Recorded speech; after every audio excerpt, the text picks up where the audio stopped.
Donc nous voilà en Ouganda. Donc là, on est dans la savane ougandaise. C'est le centre du pays.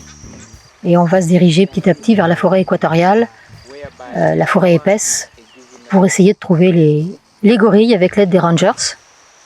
Donc on rentre dans la forêt, là on le voit, ce sont des collines qui sont couvertes d'une végétation dense. Et avec un groupe de rangers, on s'enfonce dans la forêt et là on tombe sur une troupe de gorilles.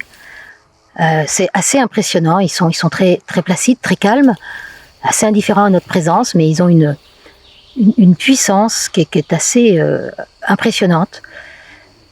Et ce qui frappe au premier abord, c'est l'odeur. Il y a une odeur très forte, très, très musquée. Et puis ils émettent aussi des petits grognements qui sont très caractéristiques.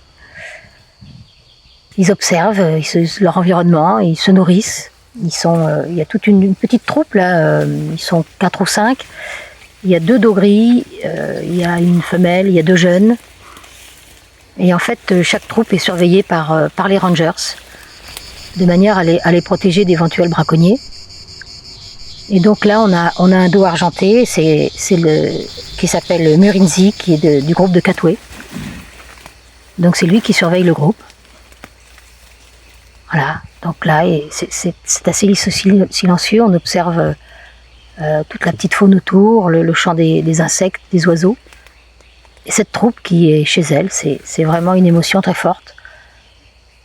Et là, il se déplace. C'est le groupe qui décide. Hein. Nous, on est statique. Et ce sont eux qui vont décider s'ils s'approchent, s'ils s'éloignent. Donc on voit bien hein, la puissance, le dos argenté. C'est un mâle. On le voit à son dos argenté. Ils n'ont pas l'air effrayés. Non, ils sont sûrs d'eux, ils sont chez eux. Et ils sont habitués, ils ont été habitués à l'homme, donc ils ne sont pas effrayés. Là on voit il y a une femelle avec son petit. Et donc ils passent leur temps en contacts sociaux, à se nourrir, à dormir.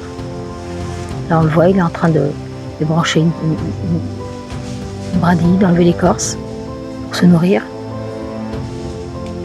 Ils sont très attentifs à leur environnement, ils sont tout le temps à écouter, à regarder.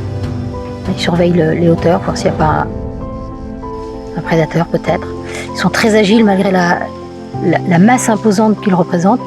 Ils arrivent à se déplacer donc assez facilement. Voilà, c'est vraiment... ça c'est l'émotion d'une vie, c'est fabuleux.